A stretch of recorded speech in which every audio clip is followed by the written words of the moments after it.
Welcome. This is Signal.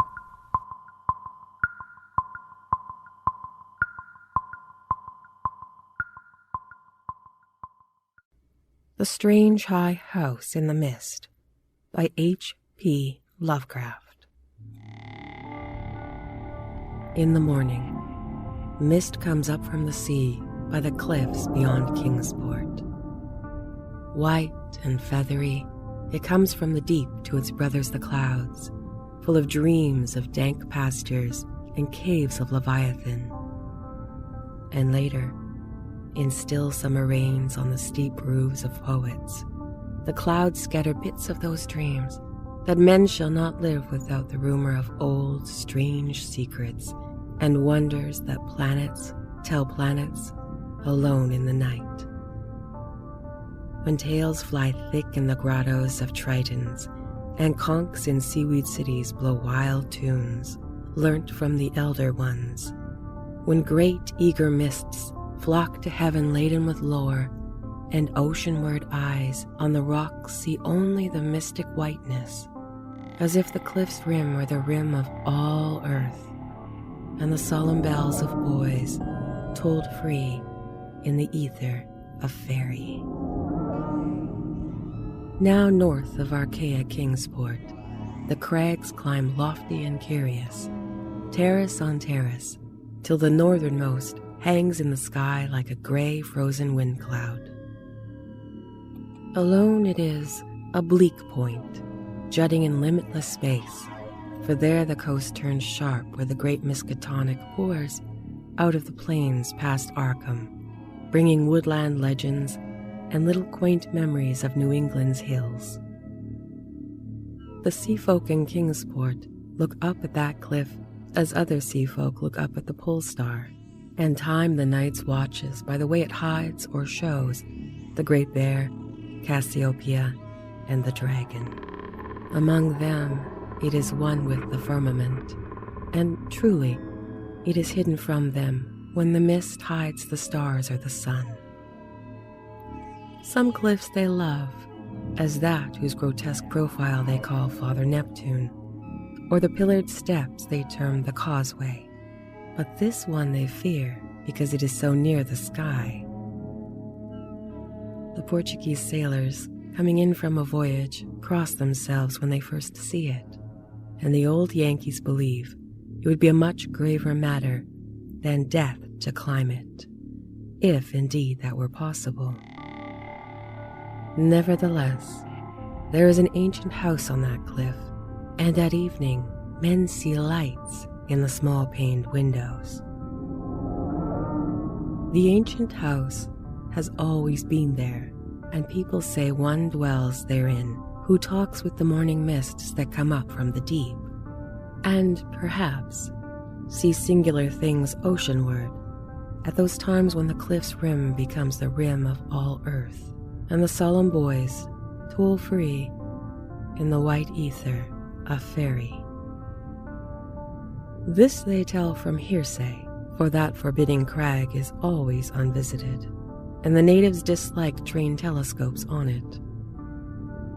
Summer boarders have indeed scanned it with jaunty binoculars, but have never seen more than the gray primeval roof, peaked and shingled, whose eaves came nearly to the gray foundations, and the dim yellow light of those little windows peeking out from under those eaves in the dusk. These summer folk do not believe that the same one has lived in the ancient house for hundreds of years, but cannot prove their heresy to any real Kingsporter. Even the terrible old man who talks to leaden pendulums in bottles, buys groceries with centuried Spanish gold, and keeps stone idols in the yard of his antediluvian cottage on Water Street, can only say these things were the same when his grandfather was a boy, and that must have been inconceivable ages ago, when Belcher, or Sydney, or Pownell, or Bernard was governor of His Majesty's province of the Massachusetts Bay. Then one summer, there came a philosopher to Kingsport. His name was Thomas Olney, and he taught ponderous things in the college of the Narragansett Bay. With stout wife and romping children he came. His eyes were wary at seeing the same things for many years and thinking the same disciplined thoughts. He looked at the mists from the diadem of Father Neptune and tried to walk into their white world of mystery along the tightened steps of the causeway. Morning after morning, he would lie on the cliffs and look over the world's rim at the cryptical ether beyond, listening to spectral bells and the wild cries of what might have been gulls. Then, when the mist would lift and the sea would stand out prosé with the smoke of steamers, he would sigh and descend into town, where he loved to thread the narrow olden lanes up and down hill and study the crazy tottering gables and old pillared doorways which had sheltered so many generations of sturdy sea folk. And he even talked to the terrible old man, who was not fond of strangers, and was invited into his fearsome archaic cottage, where low ceilings and wormy paneling hear the echoes of disquieting soliloquies in the dark, small hours.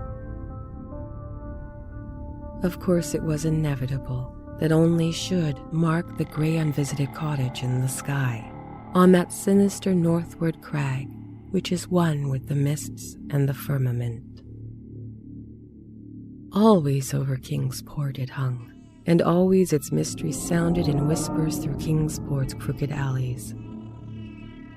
The terrible old man wheezed a tale that his father had told him of lightning that shot one night up from that peaked cottage to the clouds of higher heaven, and Granny Orne, whose tiny Grambell-roofed abode on Ship Street was covered with moss and ivy, croaked over something her grandmother had heard secondhand about shapes that flapped out of the eastern mists straight into the narrow single door of the unreachable place, for the door was set close to the edge of a crag towards the ocean and glimpsed only from ships at sea. At length, being avid for new strange things, and held back neither by Kingsport's fear or the summer boarder's usual indolence, only made a terrible resolve. Despite a conservative training, or because of it, for humdrum lives breed wistful longings of the unknown, he swore a great oath to scale the avoided northern cliff and visit the abnormally antique gray cottage in the sky. Very plausibly, his saner self argued that the place must be tenanted by people who reach it from inland along the easier ridge beside the Miskatonic's estuary. Probably they traded in Arkham, knowing how little Kingsport liked their habitation, or perhaps being unable to climb down the cliff on the Kingsport side.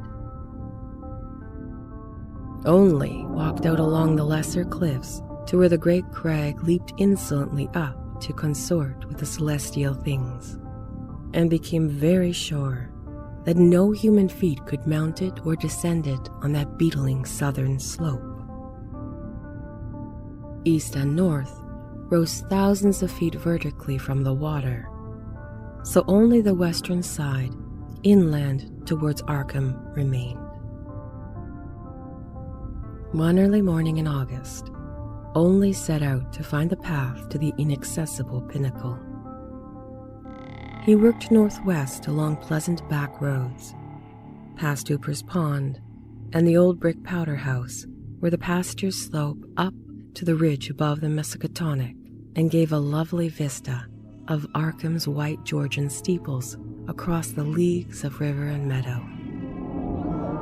Here he found a shady road to Arkham, but no trail at all on the seaward direction he wished. Woods and fields crowded up the high bank of the river's mouth and bore not a sign of man's presence. Not even a stone wall or straying cow, but only tall grass and giant trees and tangles of briars that the first Indian might have seen. As he climbed slowly east, higher and higher above the estuary on his left, and nearer the sea, he found the way growing in difficulty, till he wondered how ever the dwellers in that disliked place managed to reach the world outside, and whether they came often to market in Arkham. Then the trees thinned, and far below him, on his right, he saw the hills and antique roofs and spires of Kingsport. Even Central Hill was a dwarf from this height, and he could just make out the ancient graveyard by the Congressional Hospital, beneath which, rumor said, some terrible caves and burrows lurked. Ahead lay sparse grass and scrub blueberry bushes, and beyond them the naked rock of the crag and the thin peak of the dreaded gray cottage. Now the ridge narrowed and only grew dizzy at his loneliness in the sky. South of him, the frightful precipice above Kingsport. North of him, the vertical drop of nearly a mile to the river's mouth. Suddenly a great chasm opened before him, 10 feet deep, so that he had to let himself down by his hands and drop to the slanting floor, and then crawl perilously up the natural defile in the opposite wall. So this was the way the folk of the uncanny house journeyed betwixt earth and sky. When he climbed out of the chasm, a morning mist was gathering, but he clearly saw the lofty and unhallowed cottage ahead, walls as gray as rock, and the high peak standing bold against the milky white of the seaward vapors. And he perceived there was no door on this landward end, but only a couple of small lattice windows with dingy bull's-eyes panes leaded in the 17th century fashion. All around him was cloud and chaos, and he could see nothing below but the whiteness of limitable space. He was alone in the sky with this queer and very disturbing house. And when he sidled around to the front and saw the wall stood flush with the cliff's edge, so that the single narrow door was not to be reached save from the empty ether, he felt a distinct terror that the latitude could not wholly explain. And it was very odd that shingles so worm-eaten could survive, or bricks so crumbled still form a standing chimney. As the mist thickened, only crept around to the windows on the north and west and south sides, trying them, but finding them all locked. He was vaguely glad they were locked, because the more he saw of this house, the less he wished to get in. Then a sound halted him. He heard a lock rattle and a bolt shoot, and a long creaking follow, as if a heavy door were slowly and cautiously opened. This was on the oceanward side that he could not see, where the narrow portal opened on blank space thousands of feet in the misty sky above the waves. Then there was a heavy, deliberate tramping in the cottage, and only heard windows opening, first on the north side opposite him, and then on the west just around the corner. Next would come the south windows, under the great low eaves on the side where he stood, and it must be said that he was more than uncomfortable as he thought of the detestable house on one side and the vacancy of the upper air on the other. Then a fumbling came in the nearer casements, and he crept around to the west again, flattening himself against the wall beside the now opened windows. It was plain the owner had come home, but he had not come from the land, nor from any balloon or airship that could be imagined. Steps sounded again, and only edged around to the north, but before he could find a haven, a voice called softly, and he knew he must confront his host. Stuck out of the west window was a great black-bearded face whose eyes shone phosphorescently with the imprint of unheard-of sights. But the voice was gentle and of a quaint olden kind, so that only did not shudder when the brown hand reached out to help him over the sill and into the low room of black oak wainscot and carved Tudor finishings. The man was clad in very ancient garments and had about him an unplaceable nimbus of sea lore and dreams of tall galleons. Only does not recall many of the wonders he was told, or even who he was, but says that he was strange and kindly and filled with the magic of unfathomed voids of time and space.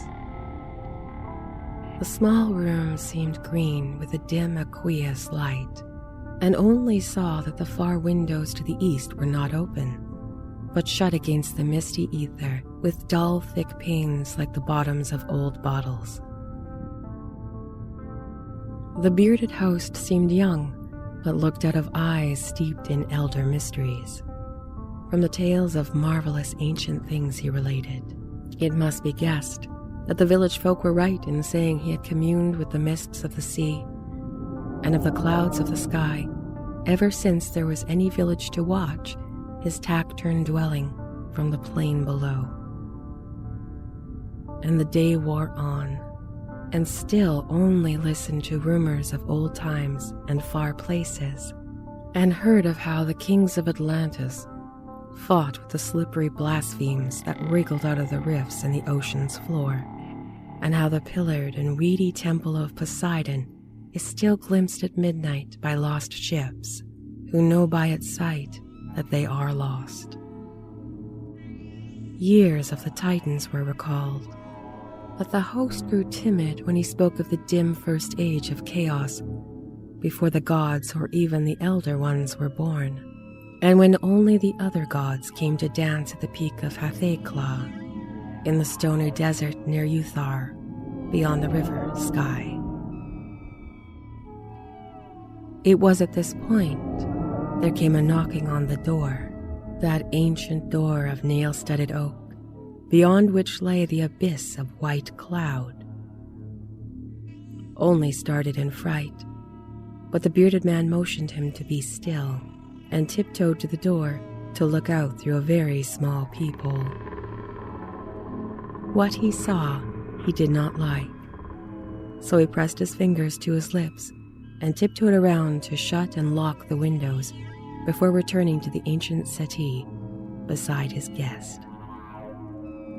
Then only saw lingering against the translucent squares of each of the dim little windows in succession a queer black outline as the caller moved inquisitively about before leaving, and he was glad his host had not answered the knocking.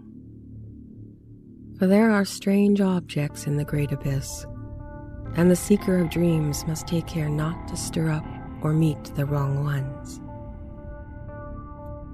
Then the shadows began to gather, first little furtive ones under the table, but then bolder ones in the dark paneled corners. And the bearded man made enigmatical gestures of prayer and lit tall candles in curiously wrought brass candlesticks. Frequently he would glance at the door as if he expected someone, and at length his glance seemed answered by a singular rapping which must have been followed by some very ancient and secret code.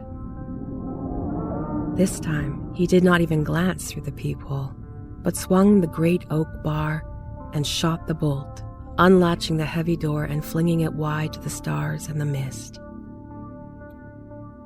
And then the sound of obscure harmonies were floated into that room from the deep, all the dreams and memories of the earth's sunken mighty ones. And the golden flames played about reedy locks, so that only was dazzled as he did them homage. Trident-bearing Neptune was there, and sportive Tritons, and fantastic nereids, and upon dolphins' backs was balanced a vast crenulate shell, wherein rode the grey and awful form of primal Nodens, lord of the great abyss. And the conchs of the tridents gave weird blasts, and the nereids made strange sounds by striking on the grotesque resonant shells of unknown lurkers in black sea caves. The hoary Nodens reached forth a wizened hand and helped only and his host into the vast shell, whereat the conchs and the gongs set up a wild and awesome clamor. And out into the limitless ether reeled the fabulous train, the noise of whose shouting was lost in the echoes of thunder. All night in Kingsport they watched that lofty cliff when the storm and the mists gave them glimpses of it. And then towards the small hours, the dim windows went dark, and they whispered of dread and disaster. And Only's children and stout wife prayed to the bland proper God of Baptists, and hoped that the traveler would borrow an umbrella and rubbers in case the rain stopped by morning. Then dawn swam dripping and mist-wreathed out of the sea, and the boys told solemn in the vortices of white ether. And then dawn swam dripping and mist-wreathed out of the sea, and the boys told solemn in the vortices of white ether. And at noon elfin horns rang over the sea, as Only, dry and light-footed, climbed down from the cliffs to antique Kingsport, with the look of far places in his eyes. He could not recall what he had dreamt in the sky-perched hut of that still nameless hermit, or say how he crept down the crag untraversed by other feet. Nor could he talk of these matters at all, save with the terrible old man, who afterward mumbled queer things in his long white beard, vowing that the man who came down from the crag was not wholly the man who went up, and somewhere under that grey-peaked roof, or amidst the inconceivable reaches of that sinister white mist, there lingered still the lost spirit of him who was Thomas Olney. Ever since that hour, through dull, dragging years of grayness and weariness, the philosopher has labored and eaten and slept, and done uncomplaining the suitable deeds of a citizen. Not any more does he long for the magic of farther hills, or sigh for secrets that peer like green reefs from a bottomless sea. The sameness of his days no longer gives him sorrow, and well-disciplined thoughts have grown enough for his imagination. His wife waxes stouter, and his children older and proser and more useful, and he never fails to smile correctly with pride when the occasion calls for it.